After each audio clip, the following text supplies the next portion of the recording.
ang bunkering ay dapat pinaghahandaan lalo na sa mga lugar na talamak sa shortage. Karamihan ay pinag-iipunan natin, nagpasubra tayo ng konsumo para paghandaan ang bunkering na yon para meron tayong pantapal sa shortage na yon. Ito ay akin-akin lang at ginagawa ko ito at never naman akong nasupplyan ng bad fuel. At ano pala ang ginagawa ko para siguraduhin walang bad fuel ang dadagdag sa atin sa oras na nagpadagdag tayo. Sa oras ng bunkering, unang-una, kailangan alamin natin kung paano natin i-compute ang fuel, and that is the basic requirement being a chief engineer. Hindi natin magagawa yun kung hindi natin makuha ang actual na trim after the bunkering. Dahil yun lang ang magsasabi sa'yo ilan ang pumasok sa mga tangki mo. After makuha ang trim ay i-compute ko at pag nalaman ko na ilan ang shirt ay magpapadagdag ako. Never akong matakot pag nagpadagdag ako. Ang unang approach ko, ang 25 ang binigay nila ng shirt, gagawin ko ngayon ng 40 yan.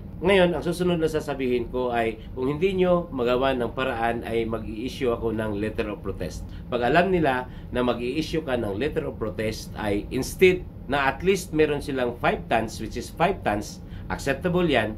Para sa akin, para sa karamihan na chief engineer, ay mawawalan sila.